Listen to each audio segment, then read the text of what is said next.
అసలొకసారి ఆలోచించండి, ఒక పురాతన రోమన్ దేవాలయం, 14వ శతాబ్దానికి చెందిన సన్యాసుల కళ, ఇంకా 1981లో వాటికన్లో జరిగిన ఒక భయంకరమైన పోప్ హత్యాయత్నం, ఈ మూడింటికి ఏమైనా సంబంధం ఉంటుందా? వినడానికి కొంచెం వింతగా ఉంది కదా. భౌగోళికంగా చూసినా, కాలానుగుణంగా చూసిన వీటికి ఎలాంటి పోలిక లేదు. కానీ చరిత్రను కాస్త నిశితంగా పరిశీలిస్తే ఇవన్నీ ఒకే ఒక్క క్యాలెండర్ తేదీకి ముడిపడి ఉన్నాయని తెలుస్తుంది. నిజంగా చాలా ఆశ్చర్యంగా ఉంది కదూ. ఈనాటి మన విశ్లేషణకు స్వాగతం. ఈరోజు మనం మే 13వ తేదీకి ఉన్న ఒక అద్భుతమైన చారిత్రక పరిణామాన్ని తెలుసుకోబోతున్నాం. అంటే చరిత్రలో ఎవరి దృష్టిని పెద్దగా ఆకర్షించని ఒక సాధారణ రోజు, శతాబ్దాలు గడిచే కొద్దీ అపారమైన చారిత్రక ఆధ్యాత్మిక ప్రాముఖ్యతను ఎలా సంతరించుకుందో మనం ఇక్కడ వివరంగా చూడబోతున్నాం. ఈ ప్రయాణం మనల్ని ప్రాచీన రోమన్ సామ్రాజ్యం నుండి నేటి ఆధునిక కాలం వరకు తీసుకువెళ్తుంది. సరే, ఇక ఆలస్యం చేయకుండా మనం ఈ ప్రయాణాన్ని మొదలుపెడదాం. ముందుగా ప్రాచీన సాధువులు మరియు అమరవీరుల గురించి, ఆ తర్వాత వివిధ సంప్రదాయాలు మరియు మార్టిరాలజీ, క్యాలెండర్ పరిణామం, ఫాతిమా దర్శనాలు, ఆ దర్శనాల్లోని ఆధ్యాత్మిక సందేశం, చివరగా ఆధునిక పోప్ చరిత్రను వరుసగా చూద్దాం. ముందుగా మొదటి భాగం, ప్రాచీన సాధువులు మరియు అమరవీరులు. అసలు చర్చి చరిత్రలో మే 13వ తేదీకి సంబంధించిన ప్రాథమిక ఆధారాలు ఎక్కడ మొదలవుతాయో తెలుసా? క్రీస్తు శకం 609వ సంవత్సరంలో. ఆ సంవత్సరం మే 13న పోప్ సెయింట్ బోనిఫేస్ వివి రోమ్లోని ప్రసిద్ధ పాంథియాన్ను Saint Mary of the martyrs చర్చిగా అంకితం చేశారు. ఇక్కడ మనం గమనించాల్సిన ఒక ముఖ్యమైన విషయముంది. పాంథియాన్ అనేది అప్పట్లో రోమన్ల అన్యమత దేవతలందరికీ చెందిన ఒక పెద్ద దేవాలయం. అలాంటి కట్టడాన్ని క్రైస్తవ అమరవీరులకు అంకితం చేస్తూ చర్చిగా మార్చడమనేది ప్రాచీన చరిత్రలో ఒక సంచలనాత్మక ఘట్టమని చెప్పాలి. ఇక్కడ ఇంకో ఆసక్తికరమైన విషయం ఏమిటంటే, ఈ ప్రాచీన అమరవీరుల చరిత్ర. ఉదాహరణకు సెయింట్ గ్లిసెరియా, సెయింట్ ముసియస్, ఇంకా సెయింట్ జాన్ ద సైలెంట్. ఈ ముగ్గురు వేరువేరు శతాబ్దాలకు చెందినవారు, వేరువేరు ప్రాంతాలవారు. హెరాక్లియా, బైజాంటియం, జెరూసలెం, ఇలా ఏ ప్రాంతానికి మరో ప్రాంతానికి సంబంధమే లేదు. వీరెవరికీ ఒకరితో ఒకరికి ఎలాంటి ప్రత్యక్ష సంబంధం లేదు. కేవలం మే 13న క్యాలెండర్లో పండుగ రోజును పంచుకోవడం తప్ప. అప్పట్లో ఈ తేదీ కేవలం ఒక సాధారణ క్యాలెండర్ రోజు మాత్రమే. ఇప్పుడు రెండవ భాగంలోకి వద్దాం, సంప్రదాయాలు మరియు మార్టిరాలజీ. ప్రాచీన కాలం నుండి మనం అలా మధ్యయుగానికి వస్తే స్థానిక సంప్రదాయాలు, పురాణాలు మే 13వ తేదీతో ఎలా ముడిపడిపోయాయో మనకర్థమవుతుంది. డొమినికన్ సంప్రదాయంలో దీనికి సంబంధించి ఒక నాటకీయమైన కథ ఉంది. 14వ శతాబ్దంలో డొమినికన్ సన్యాసులు లూయిస్ ఆఫ్ బవేరియా అనే ఒక క్రూరమైన పాలకుని దాడులకు గురయ్యే ప్రమాదంలో పడ్డారు.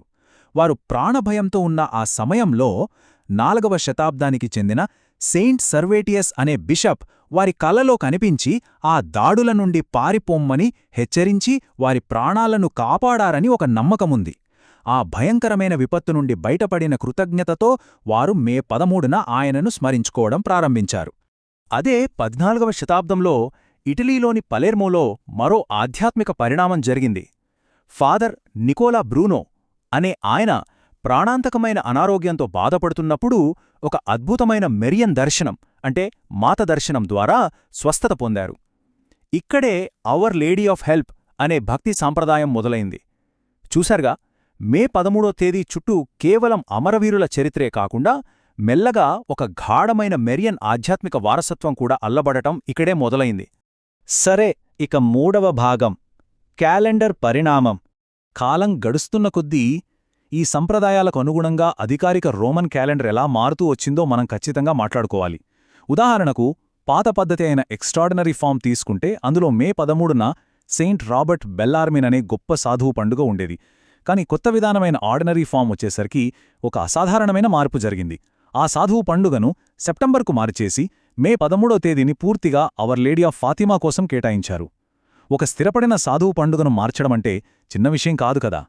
ఫాతిమా సంఘటనలు ఎంతటి ప్రభావాన్ని చూపాయో చెప్పడానికి ఇదొక చక్కటి ఉదాహరణ. ఇప్పుడు 4వ భాగం, ఫాతిమా దర్శనాలు. ఇక్కడే మనం 20వ శతాబ్దపు అత్యంత కీలకమైన ఘట్టములోకి అడుగుపెడుతున్నాం. మే 13, 1917న పోర్చుగల్లోని ఫాతిమా అనే మారుమూల పల్లెటూరిలో మొదటి అద్భుత దర్శనం జరిగింది. 9 ఏళ్ల లూసియా, 8 ఏళ్ల ఫ్రాన్సిస్కో, 6 ఏళ్ల జసింటా ఈ ముగ్గురు చిన్నపిల్లలు వ్యవసాయం చేసుకుంటూ ఉండగా సూర్యుని కంటే తేజోవంతమైన ఒక మహిళను చూశారు. ఇంకో ఆశ్చర్యకరమైన విషయమేంటంటే సరిగ్గా అదే రోజున వాటికన్లో యూజీనియో పసెల్లి బిషప్గా నియమితులయ్యారు. ఆయనే తర్వాతి కాలంలో పోప్ పియస్ 12గా మారి ఫాతిమా సందేశాన్ని ప్రపంచానికి చాటారు. ఆ దర్శనాలు అక్కడితో ఆగలేదు సుమా. అక్టోబర్ నాటికి ఏకంగా 70,000 మంది ప్రజలు ఆకాశంలో సూర్యుడు అసాధారణంగా కదలడాన్ని ప్రత్యక్షంగా చూశారు. దాన్ని మిరాకిల్ ఆఫ్ ద సన్ అని పిలుస్తారు. 5వ భాగం ఫాతిమా ఆధ్యాత్మిక సందేశం. ఇన్ని అద్భుతాలు ఒక ఎత్తైతే అసలు ఫాతిమాలో ఇవ్వబడిన ఆ ఆధ్యాత్మిక సందేశం ఇంకో ఎత్తు.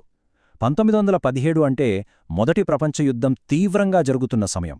లక్షలాది మంది చనిపోతున్నారు. ఆ సమయంలో ప్రపంచ శాంతి కోసం ప్రతిరోజూ జపమాల అంటే రోసరీ ప్రార్థన చేయమని కోరడం నిజంగా ఒక అత్యవసరమైన పిలుపు. అలాగే పాపాలకు ప్రాయశ్చిత్తం చేయడం మరియు పాపులు తిరిగి మంచి మార్గంలోకి రావాలని నిరంతరం ప్రార్థించడం. ఈ సూచనలు వినడానికి చాలా సులభంగానే అనిపించినా ప్రపంచ గతిని శాంతివైపు మళ్లించేంతటి లోతైన ప్రభావం వీటిలో ఉంది. ఇక చివరిగా 6వ భాగం ఆధునిక పోప్ చరిత్ర. ఈ ఫాతిమా సందేశం కేవలం ఆ కాలానికే పరిమితం కాలేదు. ఆధునిక కాలంలో మే 13 యొక్క ప్రాముఖ్యత ఎలా పెరుగుతూ వచ్చిందో ఈ కాలానుక్రమం చూస్తే అర్థమవుతోంది. 1917లో దర్శనాలతో మొదలై 1981లో పోప్పై హత్యాయత్నం, ఆ తర్వాత 2000లో ఆ దర్శనాలు చూసిన 2 పిల్లల బీటిఫికేషన్, చివరగా 2002లో రోమన్ క్యాలెండర్లో మే 13వ తేదీని అధికారిక పండుగగా చేర్చడం. దాదాపు ఒక శతాబ్దం పాటు ఈ తేదీ అంచెలంచెలుగా ఎంతటి చారిత్రక ప్రాధాన్యతను సంతరించుకుందో మనకు స్పష్టంగా తెలుస్తోంది కదా. ఆధునిక కాలంలో మే 13 అని చెప్పగానే అందరికీ వెంటనే గుర్తొచ్చేది 1981వ సంవత్సరం. ఆ రోజున వాటికన్లోని సెయింట్ పీటర్ స్క్వేర్లో వేలాది మంది ప్రజల మధ్య ఉన్న Pope Saint John Paul II అత్యంత సమీప నుండి తుపాకీ కాల్పులు జరిగాయి. ఆ దాడి ఎంత భయంకరమైనదంటే ఆయన శరీరంలోకి దూసుకెళ్లిన బుల్లెట్ల వల్ల ఆయన బతకడం దాదాపు అసాధ్యం అని వైద్యులు కూడా అనుకున్నారు. కాని అందరినీ ఆశ్చర్యపరుస్తూ ఆయన ఆ ప్రాణాపాయ నుండి అద్భుతంగా బయటపడ్డాడు. ఆ దాడి జరిగిన తేదీ మే 13 కావడం యాదృచ్ఛికం కాదని పోప్ జాన్ పాల్ II గట్టిగా నమ్మారు. ఫాతిమా దర్శనాలు జరిగిన సరిగ్గా అదే రోజున తనపై దాడి జరగడం, తాను ప్రాణాలతో బయటపడడం వెనుక అవర్ లేడీ ఆఫ్ ఫాతిమా యొక్క ప్రత్యక్ష జోక్యమే ఉందని ఆయన విశ్వసించారు.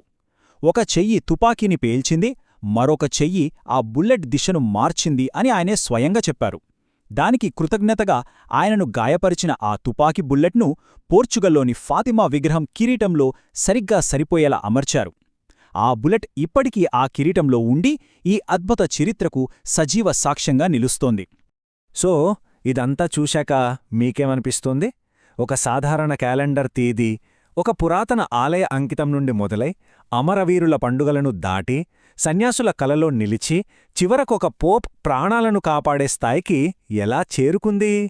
చరిత్ర పొరల్లో దాగి ఉన్న ఈ అద్భుతమైన ప్రయాణం సమయానికి, విశ్వాసానికి మధ్య ఉన్న బలమైన సంబంధాన్ని మనకు చూపుతుంది కదా.